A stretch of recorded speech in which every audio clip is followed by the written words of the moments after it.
والصلاة والسلام على عباده الذين اصطفى أما بعد فأعوذ بالله من الشيطان الرجيم بسم الله الرحمن الرحيم ونزلنا عليك الكتاب تبيانا لكل شيء وهدى ورحمة وبشرى للمسلمين صدق الله العظيم. Surah Al-Nahl of the Quran, Surah number 16, entitled The Bee. And Allah subhanahu wa ta'ala, the God of Adam alayhi salam, the God of Abraham alayhi salam, the God of Moses alayhi salam, the God of Jesus, the God who Jesus worshipped alayhi salam, and the God of Muhammad alayhi salatu wassalam, he says, and we sent down the book, namely the Quran, sent it down on thee, O Muhammad alayhi salatu wassalam, in order that this book might explain all things. And therefore that this book might explain the strange world in which we live today. The sun has never risen on a stranger world. That this book might explain the strangest thing of all in this strange world of ours. That strangest event in history, when Banu Israel, the Israelite people, who had been given the Holy Land, that the newspapers like to call Palestine, the Holy Land, and who had been expelled from that Holy Land by Allah Himself, and then had been prohibited from returning. They could come back as tourists, but you cannot come back to reclaim the Holy Land. For some 2,000 years, in a strangely scattered diaspora, suddenly, strangely, puzzlingly, mysteriously, mystifyingly, inexplicably, enigmatically, Banu Israel returned to the Holy Land to reclaim it. And a state of Israel appears on the map in the Holy Land. Only this book can explain it. And in this book, there is guidance. Guidance does not come from any other source, only from this book. That explanation and that guidance have come from Allah subhanahu wa ta'ala as an act of mercy and kindness, rahmah. And for those who have the good sense and the wisdom to go to the Quran and search for that explanation and guidance. And when they locate it, to accept it and to embrace it and to apply it. Bushra lahum, good news and glad tidings for such people. They will understand what others cannot. And they will succeed when others will not. We praise and we thank Allah, most kind,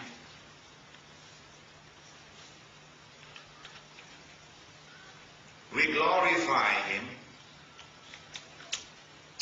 and we pray to Him most humbly for His guidance and for His blessings and for His protection. As we attempt to address the subject, this awesomely important subject that all will benefit from listening to, Jerusalem in the Quran. Indeed, this has been the subject of my latest book, which I have just completed, Jerusalem in the Quran, Allahumma Jalla Jalalam. Jerusalem in the Quran, an Islamic view of the destiny of Jerusalem. This book has appeared in Penang about 2 weeks ago, and then in Hong Kong last week, and now Singapore. So we are using this opportunity, in fact, to launch this book in Singapore tonight. The subject begins in the Quran with a man named Ibrahim alayhi salam, the Prophet Abraham, who was thrown into the fire because he had the courage to proclaim the truth in the face of those who clung obstinately to falsehood. They threw him into the fire. I know an island where maybe he would have got a caning. But over there, they threw him into the fire. Allah subhanahu wa ta'ala was so pleased with the servant of Allah, who was stood up so courageously for the truth, that Allah spoke to the fire and ordered the fire to be cool for him, to keep him safe. And then after that, the Quran declares, وَنَجَّيْنَاهُ وَلُوطًا إِلَى الْأَرْضِ الَّتِي بَارَكْنَا فِيهَا لِلْعَالَمِينَ. And we delivered him to safety and took him and his nephew Lut alayhi salam to a land in which we had placed blessings for all of mankind.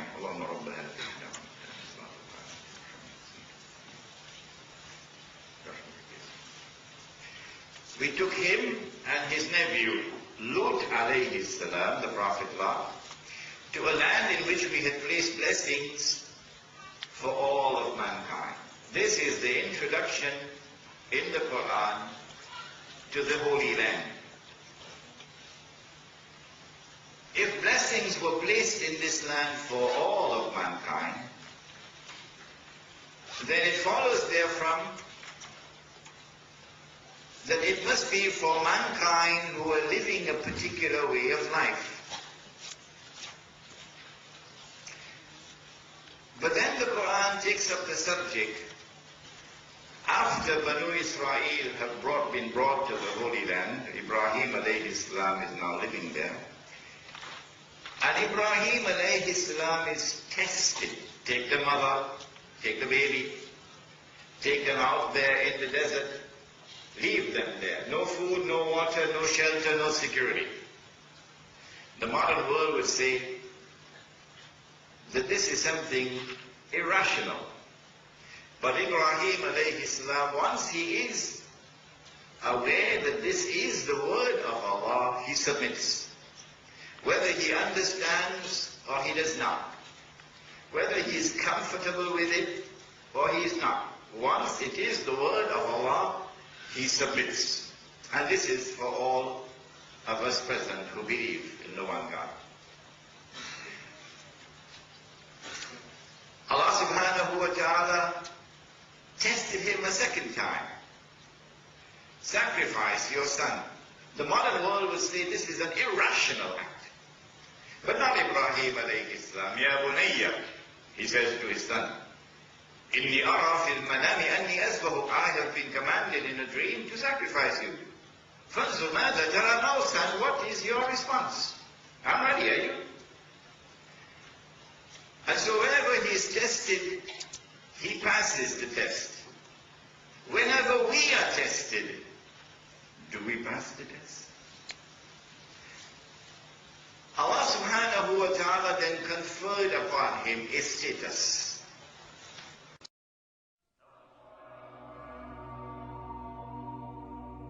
Tested, he passed passes the test.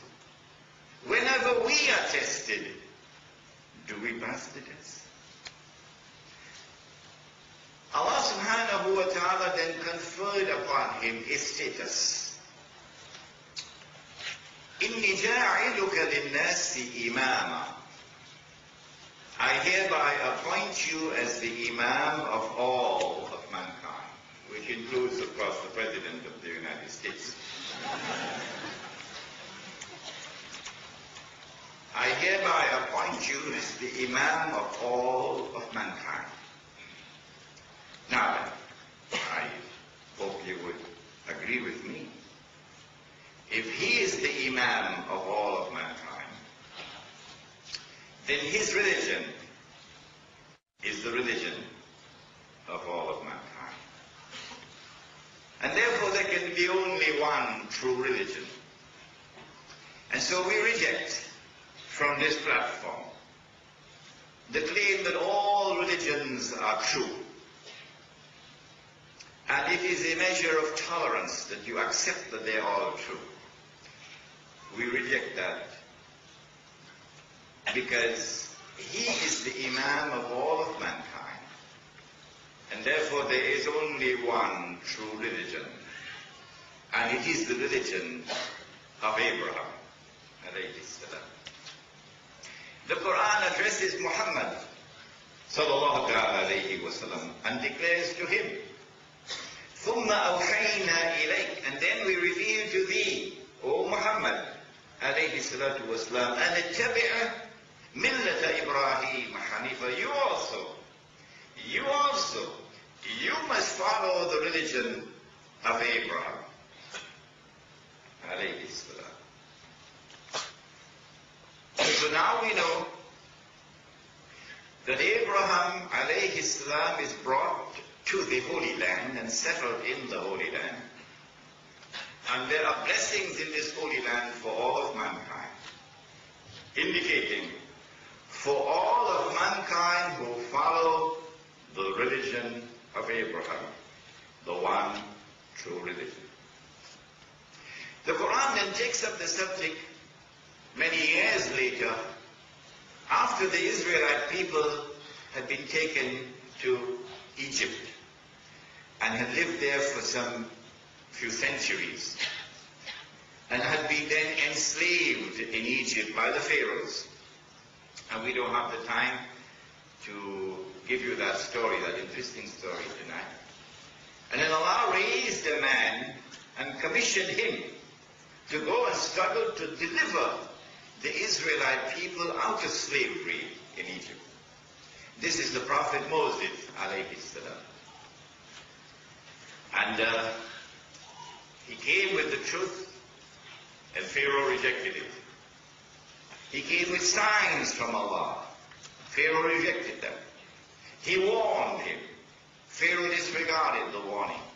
Pharaoh persisted in his arrogant disdain for the truth which had come with Moses, alayhi salam, and clung to his own theory that he was the truth, and that his authority is the supreme authority, and that his law is the highest law. Sounds familiar today, doesn't it?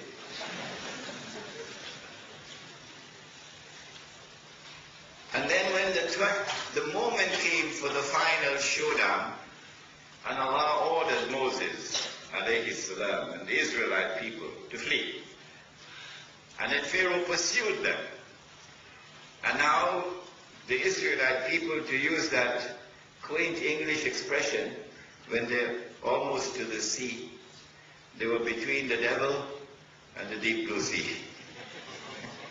Pharaoh and his army behind, and the deep blue sea in front of them.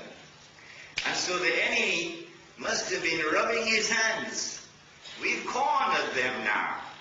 We're going to finish them now. And this upstart who dares to challenge us, we who are drunk with power, we're going to finish them now. But Allah plans his plans when they plan their plans. And when Moses, alayhi salam, reached the water Then Allah ordered him, strike the water with your rod. And then Allah parted the sea. If he could do that yesterday, guess what he can do tomorrow? وَإِذْ فَرَقْنَا بِكُمُ الْبَحْرِ We parted for you the sea. فَأَنْجَيْنَاكُمْ And we delivered you to safety. وَأَغْرَقْنَا آلَ فِرْعَوْنَ And that arrogant upstart out there who dares to challenge Allah's sovereignty and Allah's supreme authority and Allah's law as the highest law, we destroyed him. وَأَنْتُمْ تَنْظُرُونَ And it happened before your very eyes. And so now they are in Sinai, not the hospital in Manhattan. That's it. And then Moses goes up the mountain. Allah calls him up the mountain, alayhi salam. And there he receives the Torah. But it came down, the beginning of the Ten Commandments in stone tablets. And then he came back down, and of course you know the story about the golden calf and so on. And then Moses, alayhi salam, he now gives the command to Banu Israel. He says, and this is Surah Al-Ma'idah, يا قوم ادخلوا الأرض المقدسة التي كتب الله لكم إلى آخر الآية. Oh my people, come on, let us fight, let us enter, let us take control of the holy land which Allah gave to you. If this is in the Quran, how come we don't hear them talking about it? How come the New York Times does not spread it on a full page? Sounds suspicious, doesn't it? There is a reason why they would not touch the Quran. Come on, let us enter and take control of the holy land which Allah gave to you. This is Surah Al-Ma'idah. But when they were given this command, and they came to learn that the people who lived in that land were a powerful people, Goliath, for example, they didn't have a stomach to fight. So they responded to their prophet and said to him, oh no, we're not going. You and your Lord, both of you go and fight, we will stay right here. It is difficult for us to conceive of a people behaving so shamelessly, so insultingly to the prophet who is their prophet and who is there in their midst, and to the Lord who has just parted the sea before their very eyes to deliver them to safety. It was insulting behavior. And the Quran teaches us that Allah responded. What did he do? He banned their entry into the Holy Land for how long? How long? 40 years. But wait a minute. The land had been given to them. But now they are banned from entering the Holy Land. So it seems as though the grant of the land was not unconditional. It seems as though the grant of the land was conditional. And when they violated the condition, he denied them the land. And so they are debarred for 40 years. And then Allah expresses His anger in the Quran. And He speaks to the heart of His prophet, Musa alayhi salam, Moses. And He says to him, فَلَا تَأْسَ عَلَى الْقَوْمِ الْفَاسِقِينَ Do not grieve over these sinful, wicked people. I remember, must have been a rabbi, I don't know, from Los Angeles, who started engaging me in emails.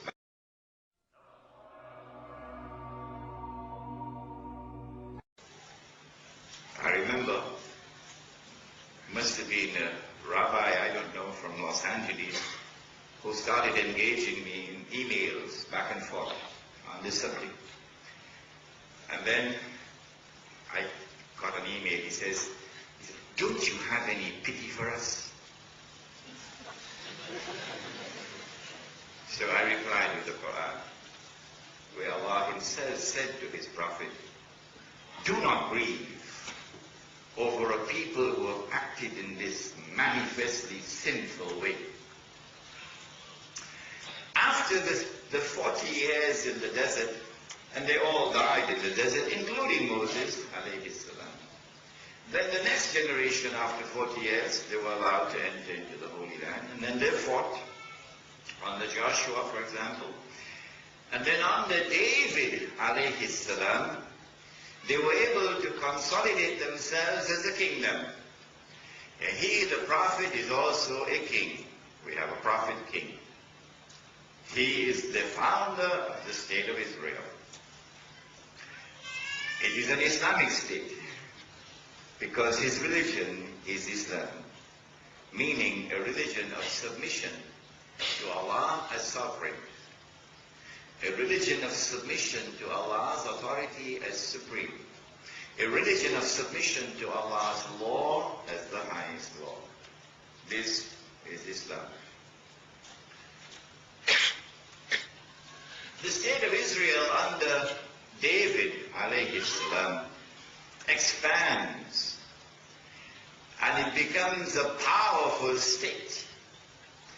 And then under his son Sulaiman, alayhi salam, the Prophet Solomon, its power is further consolidated.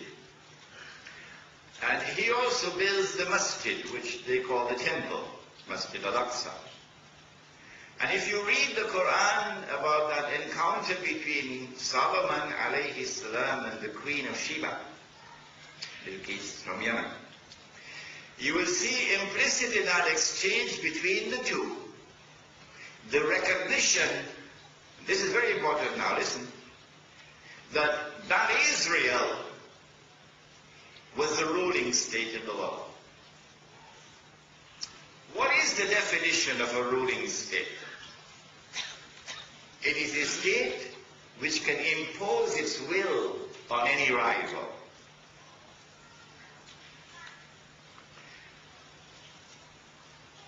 Israel is the ruling state in the world because no one can stand up to Israel and defy Israel. This is therefore the golden age. A golden age in which we, as the followers of the Prophet Muhammad, we share in the joy of that golden age. It is as much our golden age as the golden age of Banu Israel. Because David, alayhi salam, is our prophet as well as their prophet. And Solomon, alayhi salam, is our prophet as well as their prophet. But after the death of Solomon, alayhi salam, it is then that internal conflict led to civil war, and the state is now broken up into two. There is the northern state, which is called Israel, and then there's a southern state, which is called Judah. And in the internal rivalry between the rabbis of the north and the rabbis of the south, it is now that we have what the Quran has described in great detail, the rewriting of the word of Allah. The Torah, which had come down from Allah, is rewritten several times. An example is given in the Quran. Allah had prohibited usury, riba, the lending of money on interest, prohibited. And then revelation came down in which the Quran declared about the Jews and about the Christians. And remember, this lecture is based firmly on the Quran and on the word of Prophet Muhammad alayhi salatu wasalam. Firmly based on it. And of course, we must have the freedom wherever we are in the world. No one can deny us that freedom to teach the Quran and to teach the word of the Prophet alayhi salatu wasalam. And so the Quran declares, اتَّخَذُوا أَحْبَارَهُمْ وَرُهْبَانَهُمْ أَرْبَابًا مِّن دُونِ اللَّهِ. They took their priests and their rabbis as lords and gods beside Allah. When this verse of the Quran was revealed, a man came to the Prophet Muhammad ﷺ and said, O Messenger of Allah, but the Christians don't worship their priests. And the Jews don't worship their rabbis. How could Allah say so? The Prophet responded and said, did they not make halal what Allah made haram? Did they not legalize? Is it not legal now to lend money and interest? Huh? That is their shirk. Whoever legalizes what Allah has made prohibited has committed the one sin that Allah will never forgive, the act of shirk. If you legalize the lending of money and interest, for example, you have committed the sin called shirk. And then he said, did the people not accept it? That is their shirk. When we go to the Quran now informs us that they made halal the lending of money on interest, which Allah had made haram. He says that's in Surah An-Nisa. وَأَخْذِهِمُ الرِّبَى. They were taking riba, the interest on the money that they had lent. وَقَدْ نُهُوا عَنْهُ, even though it had been made prohibited for them. When we go to the Torah now, then we find in the Torah that someone had rewritten the word of Allah. And the Torah now declares that it is haram for an Israelite to lend money on interest to another Israelite. But it is halal, it is permissible for him to lend money on interest to those who are not Israelites.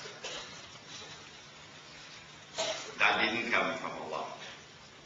The Quran is telling us they wrote that with their own hands. Because of this rewriting of the Torah, and a lot of this information you will find in my book outside entitled The Religion of Abraham and the State of Israel, a view from the Quran.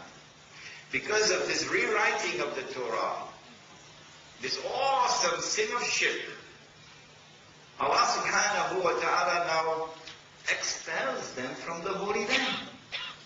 And he speaks of this at the beginning of Surah to Bani Israel, which is Surah number 17. وَقَضَيْنَا إِلَى بَنِي إِسْرَائِيلَ فِي الْكِتَابِ لَتُفْسِدُنَّ فِي الْأَرْضِ مَرَّتَيْنِ وَلَتَعْلُنَّ عُلُوًّا كَبِيرًا. It was ordained that Banu Israel will commit this awesome fasad in the Holy Land on 2 occasions. This is the first one. Making halal what Allah had made haram and changing the word of Allah. And then he sent an army which worshipped the sun and the moon and the stars, the Babylonian army. And this army attacked that state of Israel, defeated it, destroyed the masjid, and took Banu Israel back to Babylon as slaves. But wait a minute. The land had been given to them. How come they are now expelled from the land? Allah did it.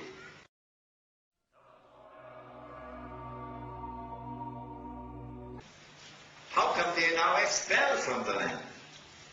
Allah did it. It seems as though the land was not given to them unconditionally. It seems very clear that the land was given to them conditionally, that there were conditions attached, and that they had violated those divine conditions. And when you violate the divine condition, Even the President of the United States can't help you. Now let us see whether our theory or our hypothesis is correct. Let us go to Surah Al-Anbiya, where Allah speaks and He says, وَلَقَدْ كَتَبْنَا فِي الزَّبُورِ مِنْ بَعْدِ الذِّكْرِ أَنَّ الْأَرْضَ يَرِثُهَا عِبَادِيَ الصَّالِحُونَ. And we sent it down in the Psalms of David, alayhi salam. And that came after we had sent it down in the Zikr, which is the Torah, which came to Moses, alayhi salam. What did we send down? أَنَّ الْأَرْضَ يَرِثُهَا عِبَادِيَ الصَّالِحُونَ. That only those who are my servants, and therefore who follow the religion of the Imam who I pointed, the religion of Ibrahim alayhi salam, which is Islam, only those who are my servants and who are righteous in their conduct, only they will inherit the Holy Land. Some people have difficulties in understanding what is righteousness. So maybe this lecture has come as an opportune moment for us to teach them what is righteousness. It is not righteousness that you turn your faces to this way or to that way. That's not righteousness. Righteousness is in your conduct. And if you drive a people out of their homes and out of the land in which they lived for no just cause other than they are Muslims, you drive them out, and then you deny them for 50 long years. You deny them the right to return. That is not righteousness. Allah says in Surah Al-Hajj, أُذِنَ لِلَّذِينَ يُقَاتَلُونَ بِأَنَّهُمْ ظُلِمُوا وَإِنَّ اللَّهَ عَلَى نَصْرِهِمْ لَقَدِيرٌ الَّذِينَ أُخْرِجُوا مِنْ دِيَارِهِمْ بِغَيْرِ حَقٍّ إِلَّا أَنْ يَقُولُوا رَبُّنَا اللَّهُ. That when the people are driven out of their homes and out of the land in which they live, for no just cause other than they are Muslims, Allah gives them permission to wage war. Allah gives them permission to wage war in order to respond to this oppression. And Allah says that when you wage war, Allah is sufficient to come to your help so that you will eventually be victorious.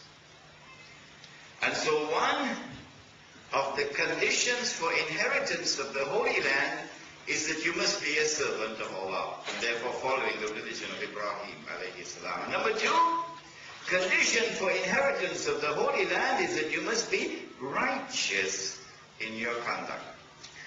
Not righteousness as defined by the Security Council of the UN. Righteousness as defined by the one who created all of mankind. Because they violated these conditions, they were thrown out of the Holy Land. But when we go to the Torah, we find that someone changed the word of Allah on this subject. And you'll find this quote in my book, The Religion of Abraham and the State of Israel. You'll also find it, of course, in this book. It is not because of righteousness that the Lord your God has given you this good land to inherit it. No. No. Not because of righteousness. Because you are a stiff-necked people. That is what is in the Torah. Implication of this statement is that whether you are righteous or you are not, the land is still yours. Whether you follow the religion of Abraham or you abandon it, the land is still yours. That is the implication. That is false. And so now they are in Babylon, you remember? Weeping by the rivers of Babylon.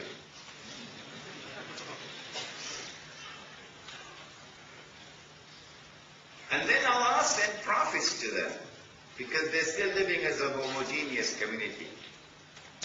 Among the prophets who were sent to them is, of course, the famous prophet Daniel, and then there is Isaiah. And these prophets communicate a divine promise. A divine promise. Listen carefully to this promise, because this is at the heart of Jerusalem in the Quran. The promise is still there in the Torah, you can read it, in the Jewish scriptures, that Allah was going to send a prophet who will be known as the Messiah, Al-Masih. And when the Messiah comes, he will rule the world from the throne of David, alayhi salam. And therefore, the state of Israel. And therefore, Jerusalem, which is the capital city. And so when the Messiah comes, the Messiah will rule the world from Jerusalem. And secondly, that when the Messiah rules the world from Jerusalem, his rule will be eternal. And therefore this will be the end of history, not what Francis Fukuyama wrote. This is the end of history, when the Messiah comes. Now if you're in Babylon, and you get this promise from Allah, then the inescapable implications, you don't need a PhD from MIT to deduce this, is number one, in order for the Messiah to rule the world from Jerusalem, the first thing that the Messiah will do when he comes, or will have to do, would be number one, he'd have to liberate the Holy Land. Having liberated the Holy Land of Babylonian rule, the second thing that he'd have to do would be to bring the Israelite people back to the Holy Land. The third thing that he'd have to do would be to restore the state of Israel. The fourth thing he'd have to do would be to ensure that that state of Israel becomes once again the ruling state in the world, once again. And so the golden age will come back. And then the Messiah can rule the world from Jerusalem. And so while they're weeping by the rivers of Babylon, they're waiting for that day when the Holy Land will be liberated. And then there was an awesomely important change in international relations. The Persian Empire defeated Babylon. And the Persian king, then having liberated the Holy Land of Babylonian rule, then ordered that the Jews be allowed to return to the Holy Land. Not as tourists, but to reclaim it. And that the temple or the masjid be reconstructed. And so when Banu Israel returned to the Holy Land and the temple was rebuilt, there is expectancy in the air. The Messiah must be around the corner. Everybody is talking about it. Messiah must be around the corner. And then Allah raised a man. Oh, he was a very strange man. You can't find.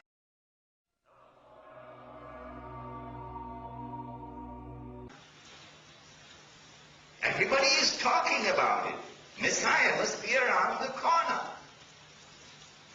And then Allah raised a man. Oh, he was a very strange man. You can't find such a man in Singapore anymore. He used to wear clothing of animal skin.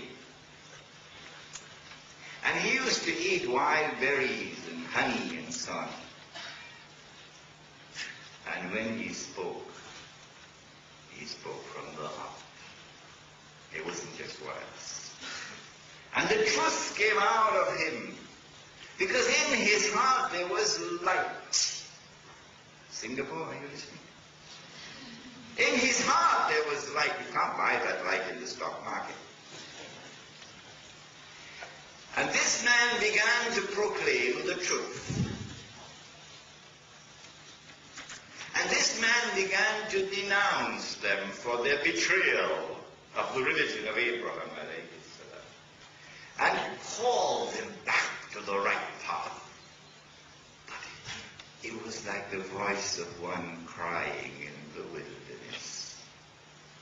The rabbis wouldn't listen to him. And then this man began to proclaim, the Messiah is coming. Or when he spoke those words, it was like electricity in the air. It spread like wildfire. The Messiah is coming. And then one day, when the Messiah, who is now a grown-up man, came back to the Holy Land, he came directly in front of that man.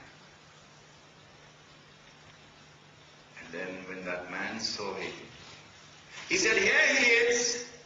This is the man you've been waiting for. This is the Messiah." The son of Mary. Who was that man? John the Baptist. Yahya alayhi salam. I told you. Taburi. Can't find people like that anymore. But when they speak from the heart. And who have light in their hearts. And when they call the people to come back to the truth and to the path of righteousness, it's like the voice of one crying in the wilderness. But when he said, "This is the man you've been waiting for, this is the Messiah," then Jesus, the son of Mary, responded and he says, "Yes, I am the Messiah." And the Quran declares, فَآمَنَتْ طَائِفَةٌ مِّن بَنِي إِسْرَائِيلَ. Part of the Israelite people accepted him as the Messiah. And they believed in him as the Messiah. Yes, they did. These are the poor. These are the ones who are humble and lowly in the spirit. These are the innocent at heart. وَكَفَرَتْ طَائِفَةٌ. But another part of Banu Israel rejected him. This is the elite. This is the administration. This is the establishment. This is the rabbis. They rejected him. Why did they reject him? Number one, وَنَعُوذُ بِاللَّهِ مِنْ هَذَا. He's a bastard. A bastard cannot be the Messiah. Why? His mother was the most famous girl in all the land. The most pious, the most virtuous, the most learned girl in all the land. Mary, who had lived in the temple itself, in the masjid, under the guardianship of the chief rabbi, Zachariah himself, from age 2 until she reached the age of puberty. She now has the monthly cycle, so she can no longer live in the masjid. When that child was in that masjid, I tell you, those rabbis must have had a lot of fun. They must have enjoyed having her in the masjid, particularly Zachariah. In those days, the masjid was built differently from today. The mihrab was not a little niche in the wall in the direction of the Kaaba. The mihrab was a separate room, called the Holy of Holies, and only the chief rabbi could enter that room. And in that room were the sacred relics, like for example the Burak. So Mary was allowed into that room because Zachariah alayhi salam had guardianship over her. One day he entered into the mihrab and he found her with food. Mary, where did you get that food? So the little girl responded, I asked for it. He sent it to me. The old man must have taken off his hat and scratched his head. She asked. He sent it. I want a son. I should also ask. Huh? And then he went into the mihrab himself when he was all alone, and he asked. And then the angel appeared to him, and said, your prayer has been answered. You will have a son, and his name is going to be John. Yahya alayhi salam. Now, the whole world knew about this. And so Mary is a very famous girl. One day she disappears. She had left the temple and she's now living with her parents. One day she disappears. And then after a few months she returns and she has a baby. And when they ask her, Mary, whose baby is this? She points to the baby. She knows. Oh yes, she knows. Because the angel told her this baby is going to be the Messiah. So she knows. But it is a part of the divine plan that she is not to speak. She points to the baby. They said, Mary, how can a baby speak? But the baby spoke. Quran declares the baby spoke. When the baby spoke and proclaimed, I am the messenger of Allah, they said, هذا سحر مبين. It's pure magic. Pure magic. And so they denounced her. They declared of her that she had committed that vile deed of fornication, because she's not married. How can you have a baby? This happens when you see with only one eye. Had they been seeing with two eyes, not one, you know the second eye, the heart can see. Had they been seeing with two eyes, the external and the internal, they would have asked themselves the question. No one knew she was pregnant. No one knew. When the baby was born, well, why didn't she not get rid of it? Give it up for adoption. Put it in front of somebody's front door and run away. In New York, they put it in a garbage bin.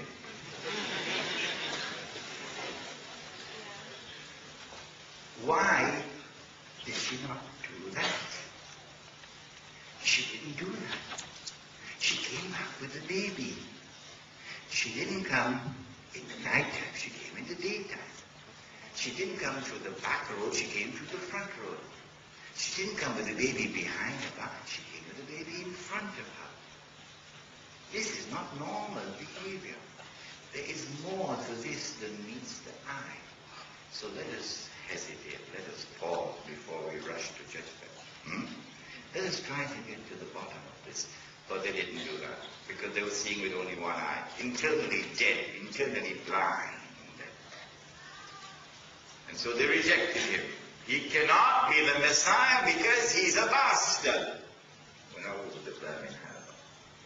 And then when the son of Mary began to denounce them, among other things, for their riba.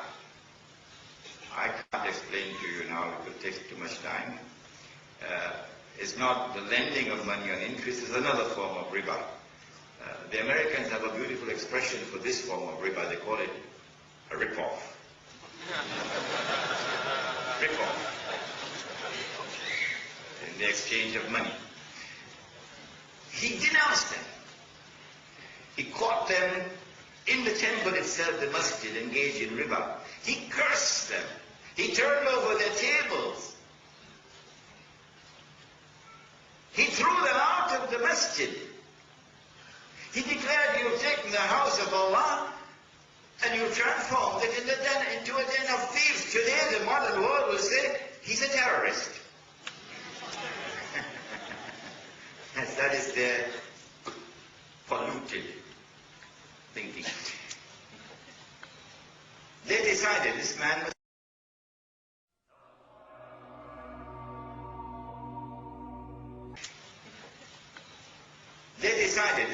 must die.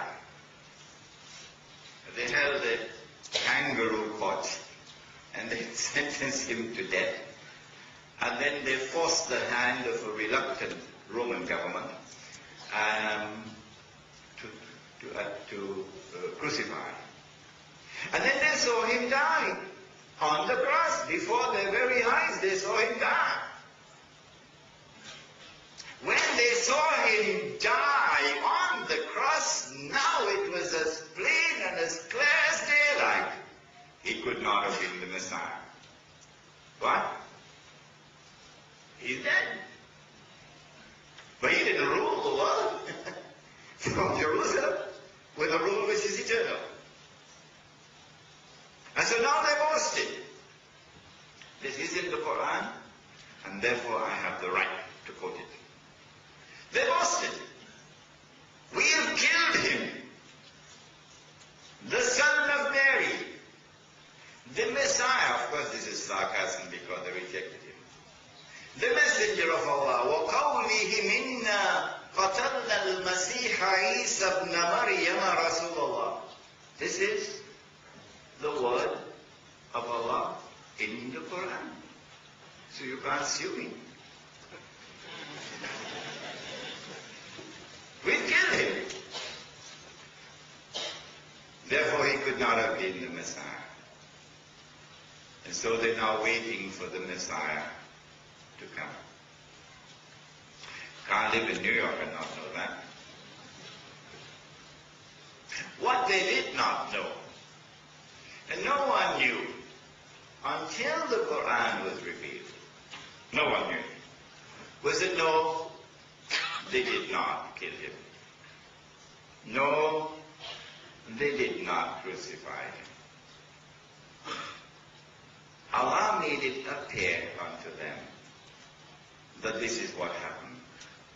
What is the explanation of what happened on the cross? It is here in this book. I don't have the time to give it to you. And then Allah raised him unto himself. So he did not experience what is known as maut. When Allah takes the soul and does not return it, then that is called maut. Allah raised him without his experiencing maut. But Allah says in the Quran, كُلُّ نَفْسٍ ذَائِقَةُ الْمَوْتِ. Every soul must taste maut. Every soul must die. And therefore he has to return one day. Yes, the son of Mary is coming back. The most powerful voice in all of history to prophesy the return of Jesus, alayhi salam, is the voice of Muhammad. He's given us detailed information concerning the event of the return, on the basis of which it is possible for me to make a calculated guess and to arrive at a figure that he is going to return perhaps within the next 50 years.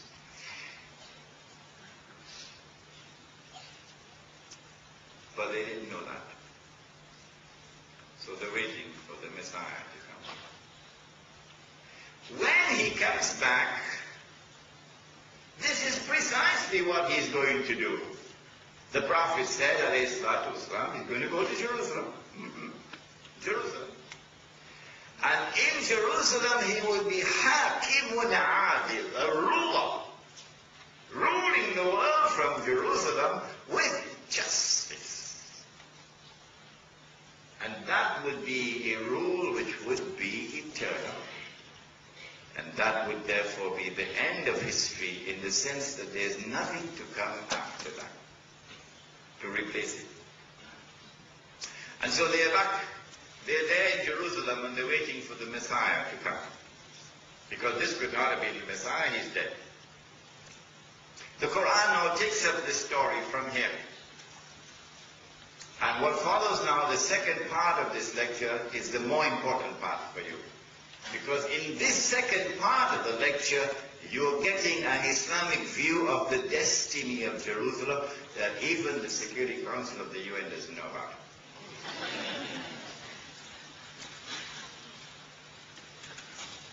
First of all, Allah expels them from the Holy Land. The first time was the Babylonian army, worshipping the sun and the moon and the stars. This time it's the Roman army, worshipping a goddess named Venus, and a god named Zeus, and a god named Mars.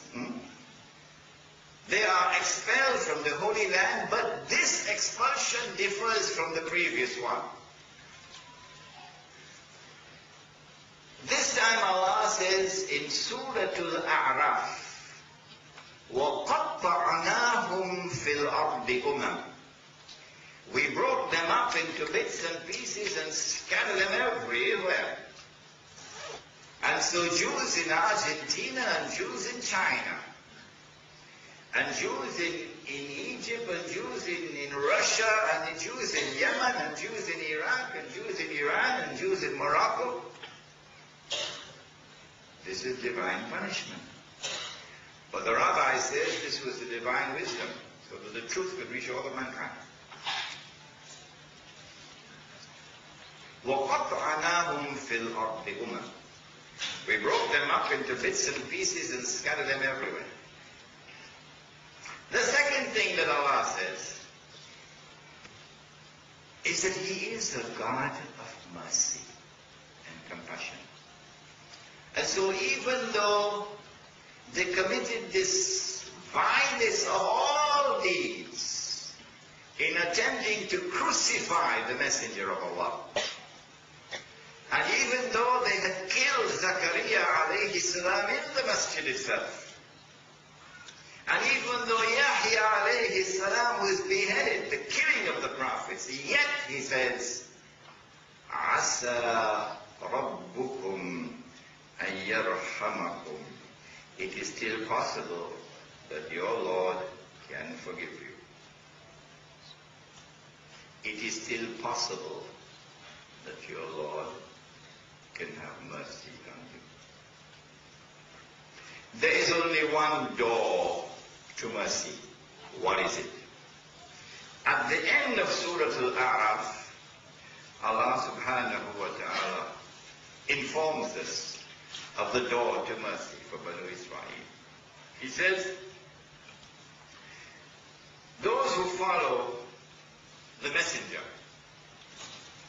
who will be al-ummi, Nabi al-ummi, meaning the prophet who could not read and write, and also meaning the prophet who is not a Jew, is a Gentile. Those who follow that prophet, whom they will find mentioned in the Torah as well as in the Gospel. And therefore, the Quran is speaking to a Banu Israel after they had attempted to crucify Isa alayhi salam. Those who follow that prophet, who they will find mentioned in the Torah as well as in the Injil, the Gospel, who will command them what is just, and who will forbid them what is evil, who will allow them as lawful as halal, what is good and pure, and who will prohibit them as haram, that which is impure, who will release them from the heavy yokes and burdens which were upon them. It is those who believe in that prophet, namely the prophet Muhammad alayhi salatu wasalam. It is those who believe in him. فَالَّذِينَ آمَنُوا بِهِ وَعَزَّرُوهُ, and who honor him, وَنَصَرُوا, and who help him, وَاتَّبَعُوا النُّورَ الَّذِي أُنزِلَ مَعَهُ, and who follow the light which came down with him, namely the Quran. أُولَٰئِكَ هُمُ الْمُفْلِحُونَ.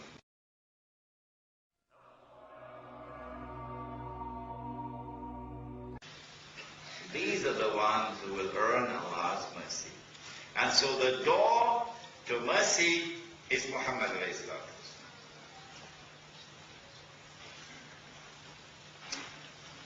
And so when the Hijrah took place, and that prophet has now arrived in Medina, and the cream of Jewish scholarship is in Medina.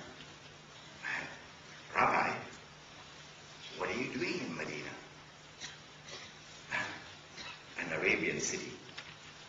The rabbi would reply and say, well, our prophets told us that prophet who is going to be coming will come to this city. That is why we're here. So when the Prophet Muhammad ﷺ arrived in Medina after the Hijrah, the window of opportunity is now open for Banu Israel. If they accept him as the Prophet of Allah, Allah will forgive them. He makes it easy for them to accept him. He makes it easy for them to recognize that the same God who sent Moses, alayhi salam, is the same God who has now sent Muhammad, alayhi salatu wasalam. He's made it easy for them because he performs his prayer in the direction of their Qibla. He turns towards Jerusalem, not Mecca, for prayer. That was difficult for an Arab. Secondly, he fasts with them on the days when they fasted and in accordance with their law of fasting. You know what is their law of fasting? You begin the fast at sunset. And you fast all through the night and all through the next day. No food, no water. And you couldn't go to your wives during the night. Now it's really difficult for the Arabs. Really difficult. So he fasted with them on the days when they fasted and in accordance with their law of fasting. To make it easy for them to recognize that the same God who has sent down the Torah is the same God who is now sending down the Quran. But after 17 months in Medina, it has now become plain as daylight that they have rejected Muhammad alayhi salam, the Arab, as the Prophet of Allah. And they have rejected the Quran as divine revelation. It has become plain as daylight that they are now openly conspiring to destroy Islam. This is there in the books of Sirah. This is not fiction, this is history. Then Allah subhanahu wa ta'ala did something momentous in history. He changed the Qibla. Turn away from Jerusalem. Turn now to Mecca. So the door is closed. You had your chance, and you blew it. Turn now to Mecca. The window of opportunity is closed. And he declared, Tilka ummatun qad khalat. That religious community is now history, dismissed. And he declared of this one, Kuntum khayra ummatin ukhrijat linnas. You are the best, which we have raised for the benefit of mankind, provided ta'muruna bil ma'ruf. You enjoin what is just and what is right, regardless of the price you have to pay. وَتَنْهَوْنَ عَنِ الْمُنْكَرِ. And you struggle against that which is false and unjust, regardless of the price you have to pay. If you do that, you are the best to have been raised for the benefit of mankind. And so now the door is closed for Banu Israel. They can no longer earn Allah's mercy. What punishment is now waiting for them? Allah speaks again in Surah Al-A'raf, and He declares, وَإِذْ تَأَذَّنَ رَبُّكَ لَيَبْعَثَنَّ عَلَيْهِمْ إِلَى يَوْمِ الْقِيَامَةِ مَنْ يَسُومُهُمْ سُوءَ الْعَذَابِ. And your Lord has announced that He is now going to raise against them those who will inflict upon them until the last day the worst possible punishment. When the Quran speaks, you better listen. Who are those who are now going to be raised? Who will now continue in their struggle until the end of history, and who will inflict upon Banu Israel the worst possible punishment. Who are they? The Quran itself answers and tells us about the first. There are two of them. Two who will be raised. I now come to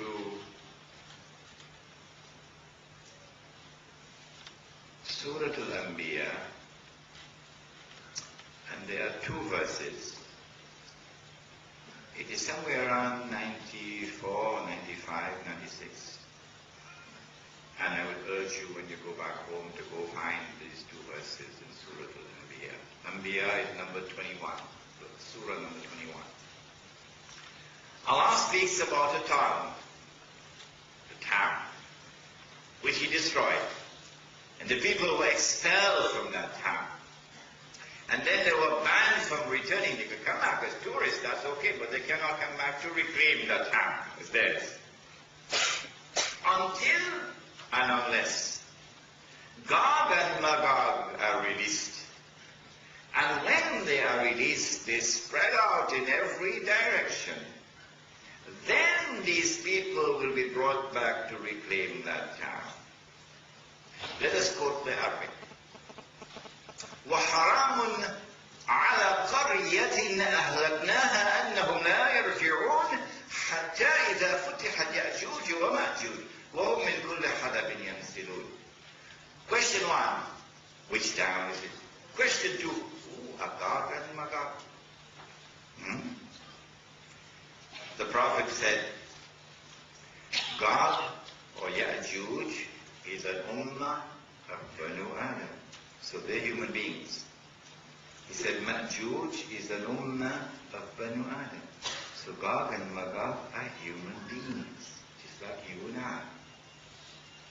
However, Gog and Magog differ from you and I because of a hadith in Sahih Muslim, Hadith al-Qudsi, in which Allah says, I have created creatures of mine so powerful that none but I can destroy them.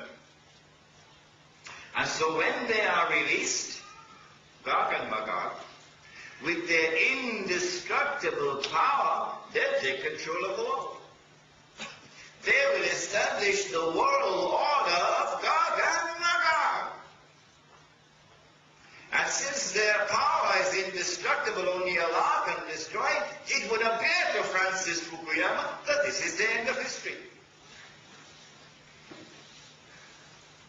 When Gog and Magog are released, then they will use their power, their control over the world is spread out in all directions. And now you will see the people of this town being brought back to the town to reclaim it. Which town is it? We have now come to a crucial part of our subject, Jerusalem in the Quran. Then you will see these people being brought back to their town. Not as tourists, to reclaim it. Which town is it? That is the question. Who should answer that question? Let us go to a man named Muhammad alayhi salatu wasalam. Meaning, let us go to the hadith. Let us look for all the ahadith that there are on Gog and Magog. In 9 books of hadith, there are 58 ahadith. I've gone through all 58 of them. Let us look to see whether there is any town which is mentioned connected with Gog and Magog, which was destroyed by Allah.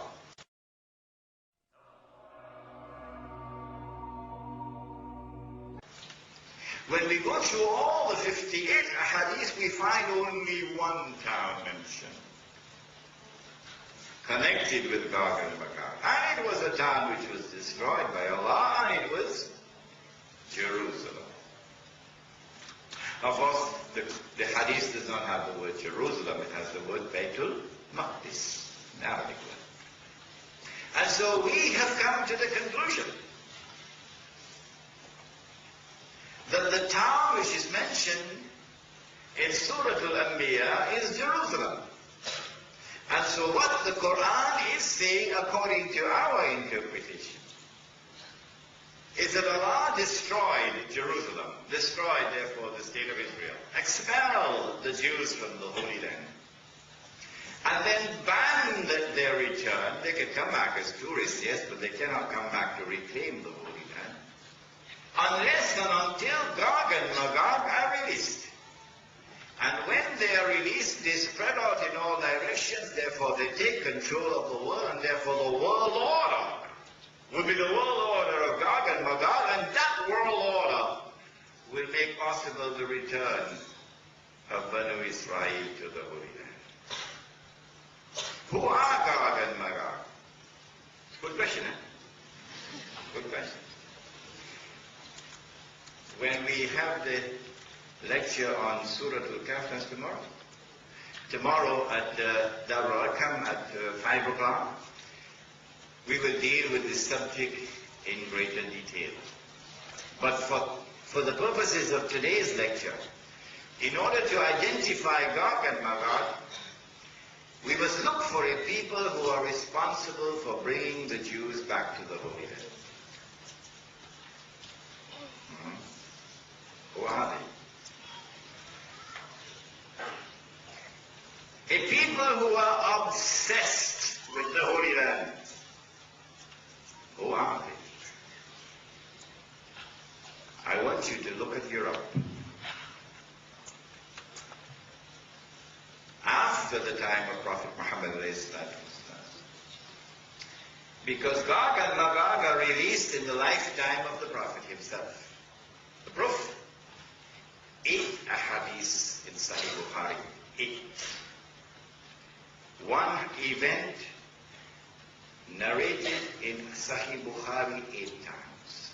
That Gog and Magog were released in the lifetime of the Prophet himself. So we have to look for a people after Muhammad والسلام, who are obsessed with the Holy Land. Europe became Christian. And that Europe is now obsessed with the Holy Land and engages in what even Singapore would know about, the Crusades. But they are the only Christians who want to liberate the Holy Land. None of the other Christians. Go do your homework, you'll see. Only European Christians want to liberate the Holy Land in the Crusades. And so we say to you, Singapore, that the Crusades were not an essentially Christian effort to liberate the Holy Land. No. The Crusades were an essentially European effort camouflaged in the clothes of Christianity to liberate the Holy Land. And then one Sunday morning, a strange thing happened. Some of the Europeans became Jews.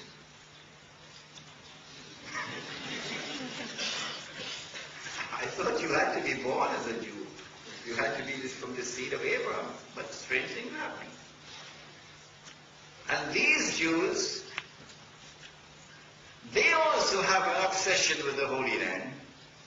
They establish a movement called the Zionist movement.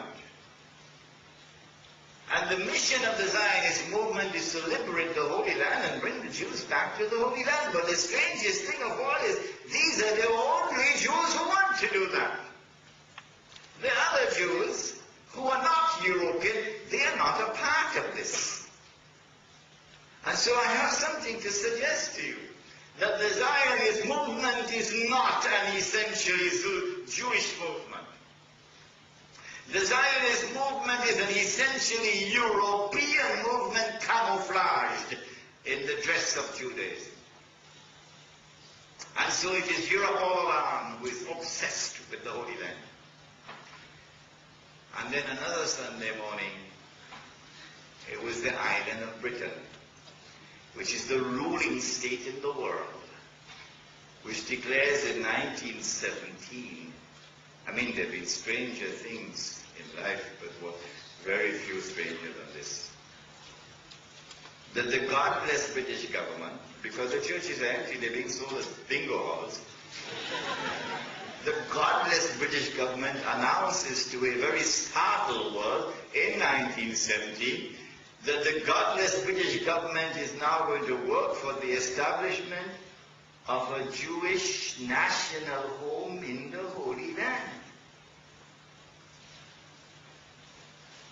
So again, it is Europe, obsessed with the Holy Land. In 1919, it is a British army that defeats Turkey, the Ottoman army, and liberates the Holy Land for the Jews. And between 1919 and 1948, Britain opens the doors for the Jews to return. And 1948, Britain acts as a midwife for the baby to be born, the state of Israel. And so now it is as plain and as clear as daylight that Gog and Magog were released in Europe. And modern European civilization is the civilization of Gog and Magog. Those who control the world today, in whose hands is power, belong to the family of Gog and Magog. But Allah says, I have raised them, that they may inflict upon Banu Israel until the last day the worst possible punishment. And so Gog and Magog are actually taking Banu Israel for a ride. And it's the last ride on which they'll ever go. Who else will Allah raise? Because the verse of the Quran says Allah is going to raise against them those who will inflict upon them until the last day the worst possible punishment. Who else will Allah raise? We now turn to the Prophet Muhammad to answer that question. And this is a very interesting part of the lecture, so sit down and relax. The Prophet said that Allah created a being and endowed that being with awesome power, awesome versatility, and what I describe as a PhD in deception. And Allah will release that being into the world. And when that being is released into the world, he will be known as Al-Masih al-Dajjal. Dajjal, the false Messiah.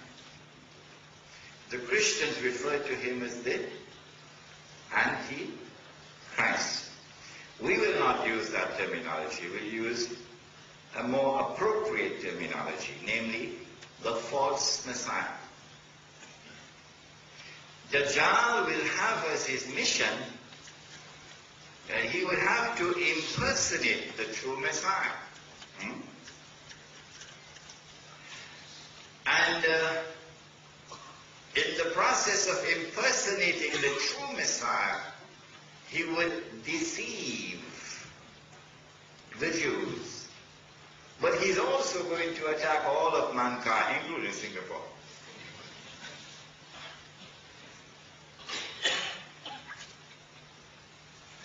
When Dajjal is released, and when we can see him, Dajjal, the false Messiah, will appear as a human being,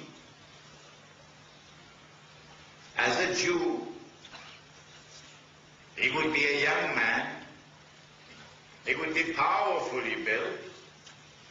He would have curly hair, and I'm not going to say anything about his eyes.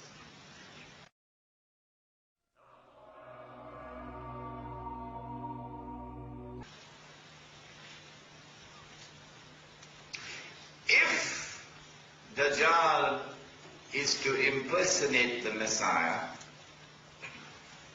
it follows therefrom, listen carefully, in order for him to convince Banu Israel that he is indeed the Messiah, the first thing that he'll have to do would be to liberate the Holy Land for the Jews. Then they'll be convinced. The second thing that he'll have to do would be to bring the Jews back to the Holy Land. Then they'll be convinced. The third thing that he'll have to do would be to restore a state of Israel in the Holy Land. Then they'll be convinced. Golden age is coming back.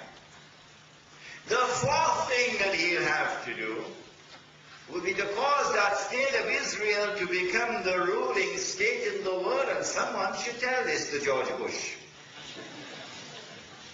because he doesn't know anything about it. It would do the President of the United States of America a lot of good if he could sit down and listen to this lecture.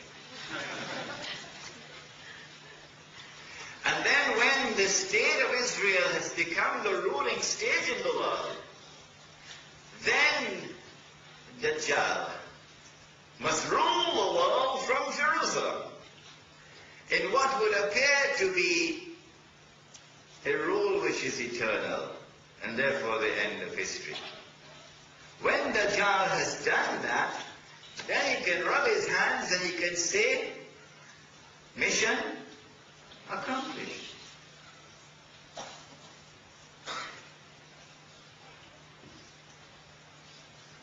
The Prophet ﷺ, after the change in Qibla, suspected that the Jewish boy in Medina was Dajjal. He took Umar radiallahu ta'ala anhu with him. You know Umar? You know Umar radiallahu ta'ala anhu? Huh? About whom he said, if there were to have been a prophet after me, it would have been him. But there is no prophet after me. So he took Umar with him to go and question this Jewish boy, whose name was Ibn Sayyad. And having questioned him, the boy was rather impertinent in his answers. So Umar was annoyed. He said, "O Messenger of Allah, give me permission, I'll cut off his head." Today, of course, they see the terrorists. That's their polluted thinking. The Prophet said, "No, Umar. If he is Dajjal, you can't kill him. And if he is not Dajjal, then it would be sinful to kill him." Implicit, therefore, in that answer is that the possibility exists that he could have been Dajjal, and therefore the Dajjal was already released. Dajjal is already released. In the lifetime of the Prophet ﷺ, after the change in Qibla. So the door is closed now for Banu Israel to earn mercy. Now we come to perhaps the most important hadith of the evening. When we address the subject of Dajjal, inshallah, on Wednesday night at Masjid Abdul Halim Siddiqui, we'll deal with the subject in greater detail. But listen to this part of the subject now. He said, sallallahu alayhi wa sallam, when Dajjal is released, he will live on earth for 40 days. One day like a year, one day like a month, one day like a week, and the rest of his days like your days. This hadith is in Sahih Muslim. Okay. And so at the end of his life on earth, his day will be like our day. And so he will be in our dimension of time. So we'll be able to see him, a Jew, a young man, powerfully built with curly hair and so on. But where would he be on earth at that time? Answer, of course it has to be Jerusalem, ruling the world as the head of the state of Israel, ruling the world from Jerusalem. Where would he be when he's released on earth in a day which is like a year? Question 1. Question 2. Where would he be when his day is like a month? Question 3. Where would he be when his day is like a week? I tell you, not even the University of Singapore could answer that question. Do we have answers to these questions? Yes, praise be to Allah, who sent Muhammad alayhi salatu wasalam, who has given us the answer to question 1. And that answer helps us to answer question 2, and that helps us to answer question 3. So now sit down and relax. I'll narrate an event. And then the Prophet told the people, sit down in the masjid, I have something to say to you. Tamim Udari came to me and told me something about Dajjal which confirms what I've been saying to you. So this is true. And then the rest of it comes out of the lips of the Prophet himself. Tamim Udari got on board a ship with some 40 of his companions. And then a storm came and blew the ship for a whole month. Singapore, have you studied geography? If you're on the western coast of Arabia, western coast, and you get on board a ship, you have to be either in the Red Sea or the Mediterranean Sea. I mean, somebody in Cape Town told me Atlantic Ocean, but forget that. In school. Either the Red Sea or the Mediterranean Sea. But if you're on the Red Sea and a storm comes and blows your ship, will you take a whole month before you reach land? No, not the Red Sea. So we eliminated the Red Sea because the storm came and blew the ship for a whole month before they reached land. So you have to go all the way across the Mediterranean Sea. When they reached land, it was an island. And when they got on shore, they were confronted by this very hairy beast or creature. So much hair on the body of this creature, you couldn't tell which side was head and which side was tail. Like sometimes in Lower Manhattan, you can't tell who is a man and who is a woman.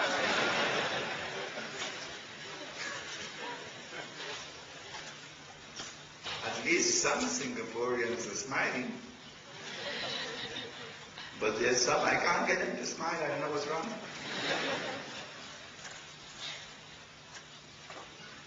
And then the beast spoke, and the beast said, I am Dajjal. No, sorry. I am Jassas. Jassas means spy. Spy. So you get a good job in the internet now. I'm spy. So this is an island which has a PhD in spying, and espionage, and intelligence work, James Bond kind of stuff. And then Jassas said to Tamim Udari, there is someone waiting to see you out there pointing to a monastery. So Christianized. When they went to the monastery, they met this young man, powerfully built with curly hair. But he was in chains. His hands are chained to his neck, and his feet are chained together. And this man questions them. Among the things he asks them, you remember I told you, probably another 50 years? Remember? This hadith helps us to understand. He says, is there any water left in the Sea of Galilee? The Sea of Galilee in the Holy Land is the biggest source of drinking water for the entire area. So they said, yes, plenty of water. He said, I don't think it will last for long. Strange. Because tomorrow at Darul Come at 5 o'clock, we find a hadith of Sahih Muslim that when Gog and Magog are released, the first of them will pass by the Sea of Galilee and start to drink the water. And by the time the last of them pass, they'll say there used to be water here.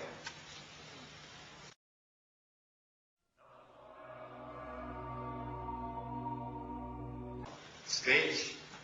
Because tomorrow at Darul Come at 5 o'clock, we find a hadith of Sahih Muslim that when Gog and Magog are released, the first of them will pass by the Sea of Galilee and start to drink the water. And by the time the last of them pass, they'll say there used to be water here. When the last of them pass will be a time when the Son of Mary comes back. Guess how much water there is in the Sea of Galilee now. I'll give you the answer tomorrow. Inshallah. So he asked, is there any water left in the Sea of Galilee? They said, yes, plenty. He said, I don't think it will last for long. Then he says, I am Dajjal. And when I'm released, I'm going to enter every town and every city, but he didn't mention Kampung.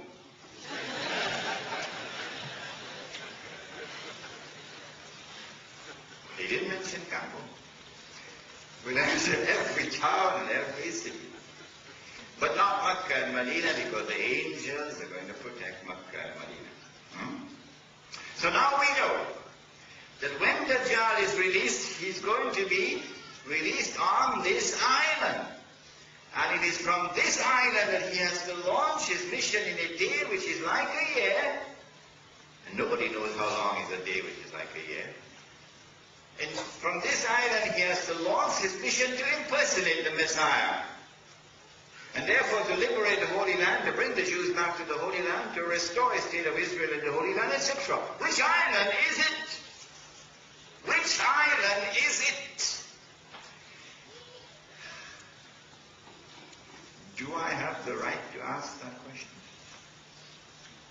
Absolutely. Now this is my answer. And my name is Imran Hosein. So you can differ with me. But if you differ with me, you're not allowed to leave the hall. Now, you will have to tell me which is the right answer, if my answer is the wrong answer. And you'll also have to give me the evidence which supports you. My answer. In 1917, it is the island of Britain, which having become the ruling state in the world, ruling the world with military power, and ruling the money of the world through the Bank of England, because they got us, meanwhile the scholars of Islam were eating halwa. They took away the real money, which has intrinsic value, and they replaced it with paper money, which they could manipulate. You don't have to have a PhD from Harvard to understand this, which you can manipulate the paper value of the paper money. And when the paper money collapses, as they did in Indonesia, you can rip them off. And so half of the country now below the poverty line. You have sucked the blood of the people. Shame on you.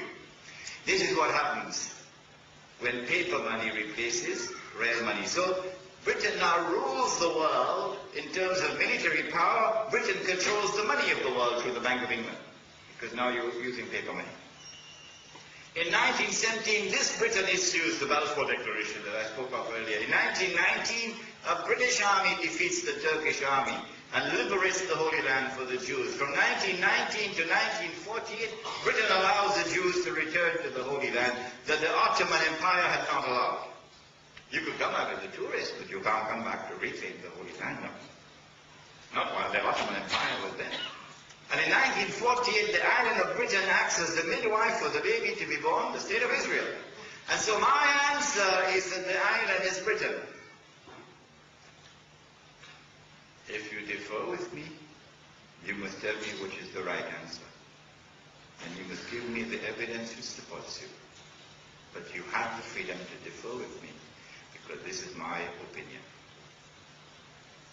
And so I answer and declare that when the false Messiah is in a day which is like a year, it is from Britain that he attacks. Britain is the headquarters of Dajjal. One day, Britain is no longer the ruling state in the world. The First World War comes around, and it is launched by way of a terrorist attack which bears the same fingerprints of September the 11th, incidentally. And this terrorist attack launches the First World War. And Britain is forced into the war by those who planned the attack. And within 2 years of the launching of the First World War, Britain is about to surrender. Germany has encircled Britain with her submarines. Britain is no longer the ruling state in the world. And then, in a chapter of history which is still to be written, but we know what happened. Britain is offered a deal. A deal. If you will promise us the Holy Land, we will bring the United States into the war. So the Zionist movement succeeds in getting the Balfour Declaration. The United States enters into the war, and the tide of the war turns, and Germany is defeated. But the United States is now the new ruling state in the world. Not only does the United States of America have their military power, but also rules the money of the world. Because the sterling pound is now replaced by the US dollar. The Bank of England is now replaced by the World Bank and the IMF. And London is no longer the financial capital of the world, it is now Washington. If there was any doubt concerning the United States as a new ruling state in the world, look at the Second World War. It is an American general, a man named Dwight Eisenhower, who is the commander-in-chief of the armed forces, the Allied forces, etc. I don't want to take your time too much because I believe you all are in agreement with me. The United States has taken over for Britain as a new ruling state in the world. But when the United States takes over for Britain, there is a strange, a puzzling, a baffling, a mysterious, a mystifying, enigmatic relationship between the United States and the State of Israel which defies rationality. The United States supports Israel, right or wrong. The United States provides massive financial aid, economic aid, military aid, transfer of military technology, and so on and so on and so on. And so the baby grows up into a very strong, powerful man now. Israel is now a nuclear power and a thermonuclear power on par with the nuclear powers of the world. Thanks to the United States. Some of it went through the front door, some went through the back door. And so we say that when the false Messiah is in a day which is like a month, it is from the United States of America that he is launching his attack. This is the headquarters. The question is, will a day which is like a month last forever? Will the United States of America be the ruling state in the world forever? No. Well then, when the United States is no longer the ruling state, who will replace it? The answer, which only those who follow Muhammad ﷺ can give, is that the state of Israel will replace the United States of America as the ruling state in the world. And that's coming. That is around the corner. My assessment is that September 11th was meant to function as a catalyst to facilitate this movement. If the President of the United States of America had been killed and Allah that he was not killed, he had been killed, then this movement would have been accelerated. In order for Israel to become the ruling state in the world, a big war has to be launched. And the territory of the state of Israel has to dramatically expand, and that is around the corner. Because the Torah says, with the Zionist movement considered to be the title lead of the state of Israel, the Torah says that the territory of the state of Israel extends from the river of Egypt to the river.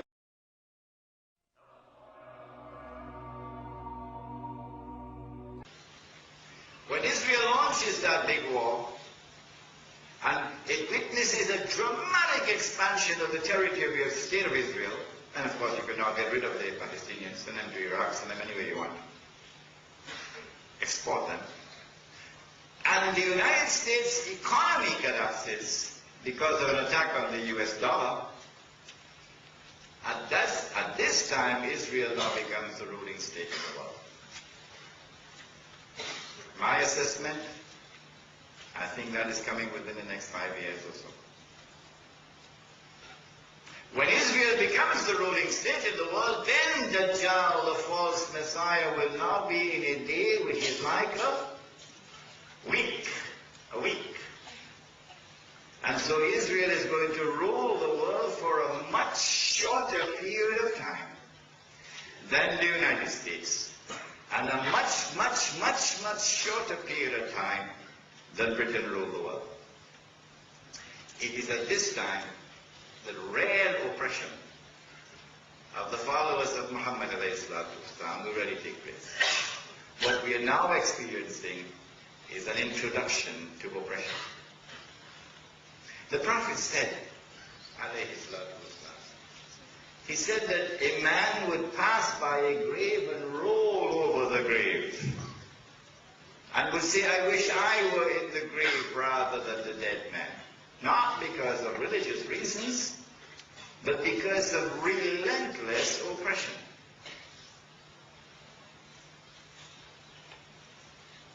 When a day which is like a week comes to an end, which will be perhaps 25, 30 years, then the false Messiah will now enter into a day which is like our day. So now he'll be in our dimension of time. So now we will see him as the ruler of the state of Israel, ruling the world from Jerusalem. It is at this time that the water in the Sea of Galilee will dry up. How low is the water level now? Tomorrow I'll tell you. Inshallah. The Prophet said, Allah's blessings be upon him, that a Muslim ruler will die. Couldn't have been Hafiz al-Assad because he's already dead. And when this Muslim ruler dies, there will be dissension concerning succession. And then a man will come out of Medina and hurry to Mecca. And the people of Mecca will come out to him to urge him and force him to accept the pledge of allegiance or the bay'ah. He said, this man would have my name and his father's name would be my father's name. He would have a broad forehead and a large nose, and he'd be known as Al-Mahdi, Imam al-Mahdi.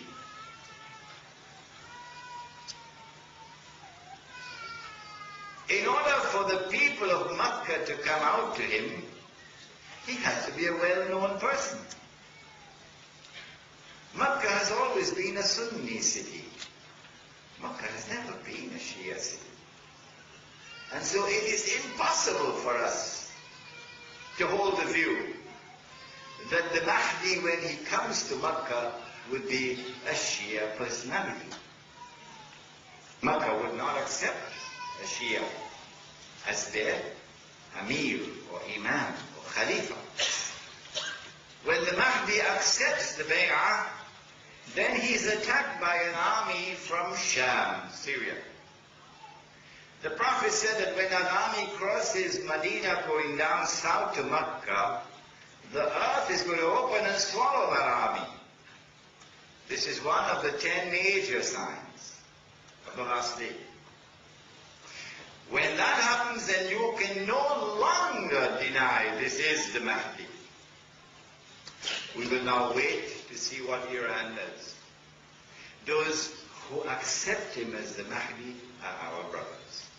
Those who do not are not our brothers. Then he's going to be attacked by an army from Arabia, said the Prophet ﷺ. An army of the Quraysh of the Kalb. And army is, of course, under the control of government. He will defeat that army.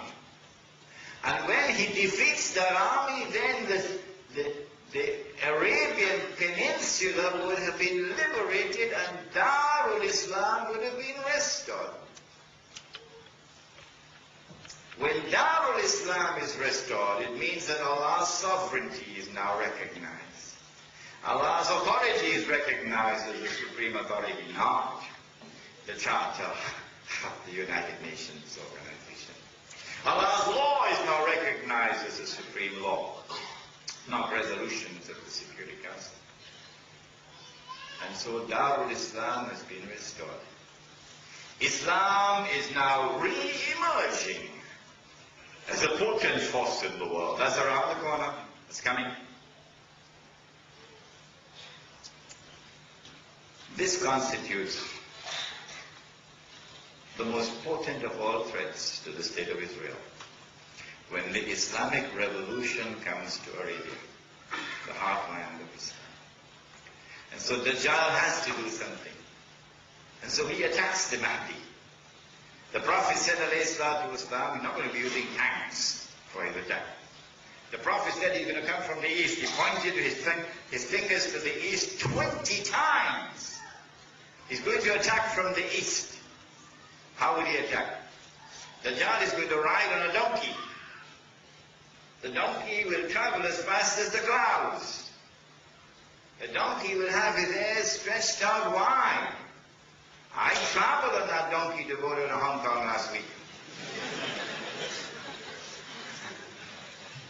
So, you're talking about fighter aircraft, big aerial warfare. Dajjal is strong in the air.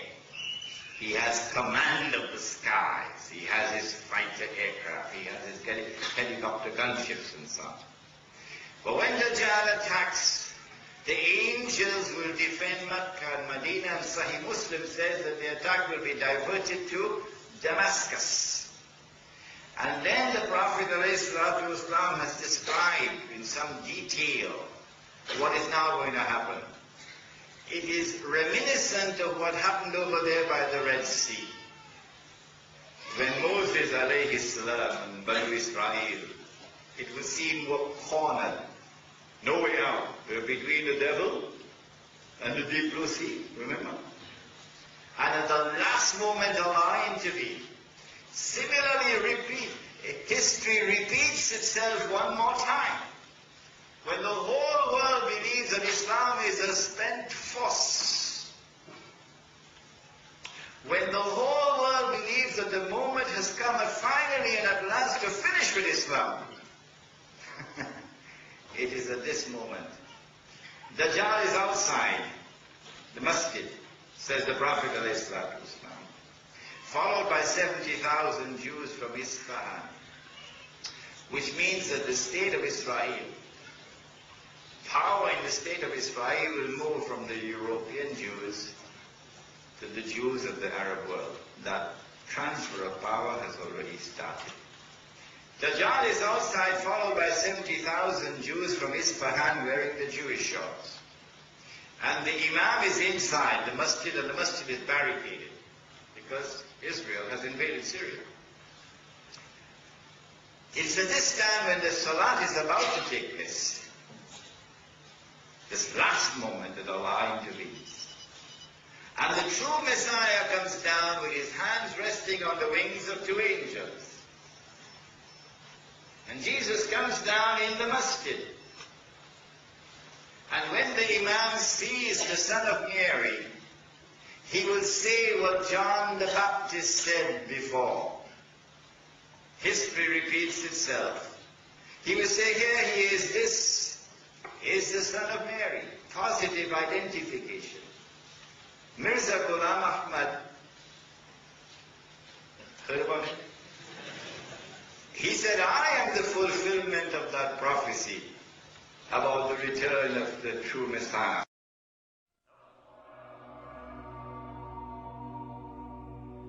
Mirza Ghulam Ahmad, heard about it?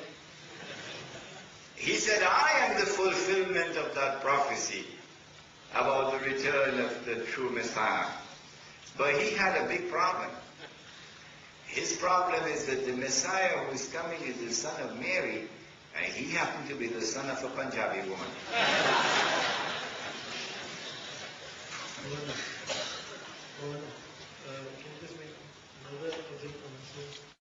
The Salat, the prayer. The son of Mary will say, no, the people have appointed you as the Imam, you lead. After the prayer of the Salat is finished, in which the son of Mary will worship and pray and bow down, prostrate before the God of Abraham, the one God. He will worship God. Don't worship him. When the Salat is over, he will then say, open the gates. All of this is in the hadith of Sahih Muslim. When he comes out, the false Messiah will see the true Messiah. And the false Messiah will become so scared that the Prophet used an Arab expression. He says he's going to melt like salt melts in water. And then the false Messiah will flee. In which direction? Baghdad? No. The state of Israel. And the true Messiah pursues him and overtakes him in a place called Lud. And Lud is the headquarters of the Israeli Air Force. So it's aerial warfare. And the true Messiah now kills the false Messiah. That's coming around the corner. Within the next 50 years, inshallah, I believe. Of course, I can be wrong, but this is my plausible guesswork. When the true Messiah kills the false Messiah, then an essential component of the support of the state of Israel and of the world order that controls the world today would have been demolished. After this comes the destruction of Gog and Magog, which is tomorrow's lecture. So I need not speak on it today. When Gog and Magog are destroyed, and Dajjal, the false Messiah, has been killed, then the very foundations of the world order which controls the world today will have been demolished.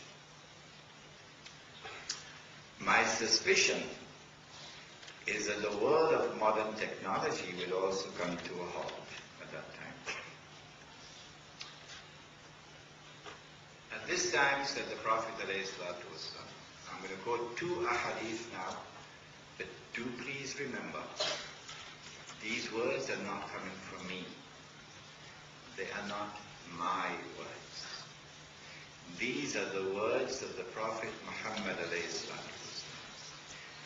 And I have the right to quote the Prophet in order for me to teach this subject. He said, this is the first hadith I'm quoting, which is not in Bukhari and not in Muslim. This hadith is in Tirmidhi, the Sunan of Tirmidhi. He said, when you see the black flags coming from the direction of Khorasan, go and join that army, even if you have to crawl over ice. Those are his words. Where is Khorasan? The illustrious Pakistani scholar Dr. Israr Ahmad has done the research and has explained to us that Khorasan at the time of the Prophet ﷺ is that large geographical territory of which Afghanistan is the heart. Includes the northwest of Pakistan and the northeast of Iran and territory north of Afghanistan. But what is quite symbolically important about the heart of that territory is that Britain tried to colonize it, and Britain failed when Britain was the ruling state in the world. And then the Soviet Union tried to colonize it when the Soviet Union was a superpower, and the Soviet Union failed. And guess who is trying to colonize it now? When you see that army coming from Khorasan, go and join that army. Even if you have to crawl over ice. And so, Singapore, I have a gentle word of guidance to share with you. And I'm entitled to do that because I'm in the status of a teacher, teaching Islam around the world, not just Singapore. This is my word of guidance. When you look for those who are your guides, your teachers, the men whose opinion you cherish, to guide you on the right path, to teach you your religion, ask yourself, is this the kind of man who would crawl over ice to go and join that army, which will come from Khorasan? If he is not, then go look and search for such a man. Go and join that army, said the Prophet ﷺ. Because no one will be able to stop that army until it reaches Jerusalem. Those are his words. And so the destiny of Jerusalem, as it emerges from the lips of Muhammad ﷺ, whether our enemies accept it or don't, whether they are comfortable with it or they are not, is irrelevant. Our leader has said, and we believe that he has spoken the truth, that it is the destiny of Jerusalem that an Islamic army, an armed Islamic resistance, will liberate the Holy Land. There is no peace talks which will resolve the problem when Muhammad ﷺ has spoken. That jihad is already in progress. You don't need anyone to declare jihad. The jihad is already in progress, and what is more, no one can stop it. If you do not have in your heart the longing and desire to participate in that jihad in whatever way you can, then there's a big question mark concerning your faith. When that army comes from Jerusalem, from Khorasan, then the Prophet spoke, and this is the last hadith I'm going to be quoting, or maybe the second to last.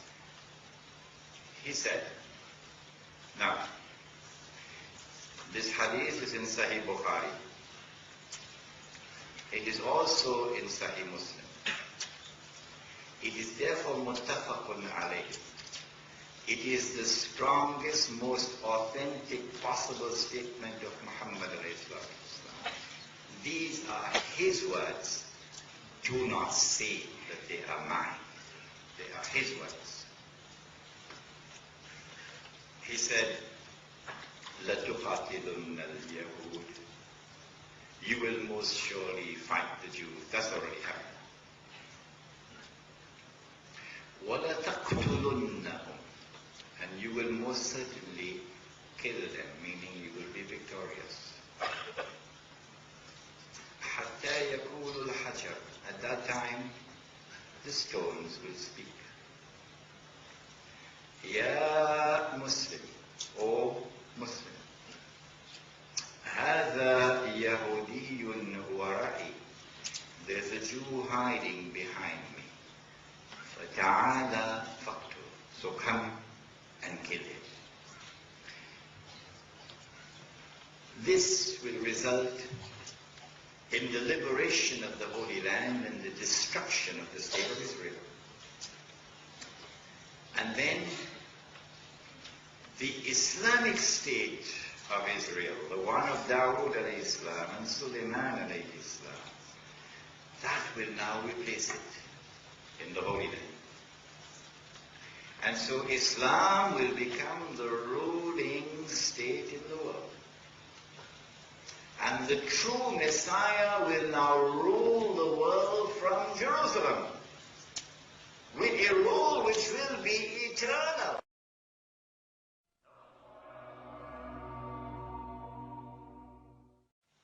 And the true Messiah will now rule the world from Jerusalem, with a rule which will be eternal, meaning there is nothing to replace it. This is the end of history. The Imam al-Mahdi will live for only 7 years, but then he'll die, said the Prophet Muhammad. I don't have this information. I'm giving you what the Prophet said. But Isa alayhi salam will live for 40 years.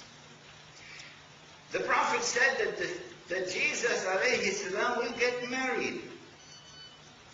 The Pope doesn't know that. I hope he'll marry a Palestinian girl.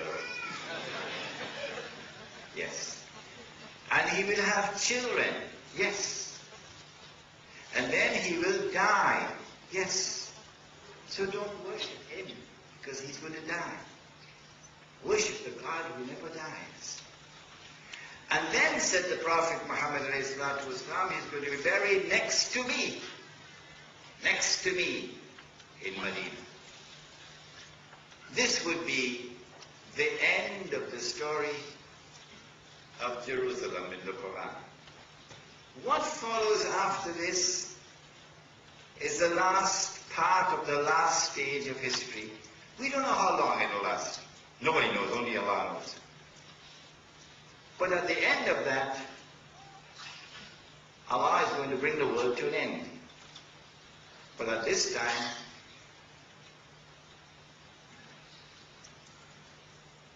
make up your mind for this hadith now. Prepare yourself for it. There will be such a collapse of morals, sexual morals of the world. And you can see it coming now. That people will be committing sexual intercourse in public like donkeys. And the best man of that age will be one who would pass by and see two people having sex in public, and he would say to the man, "Can't you at least take her behind the wall?" That is the tomorrow that is coming. And then Allah will bring the world to an end. And then will come the day of judgment, when we stand before Allah.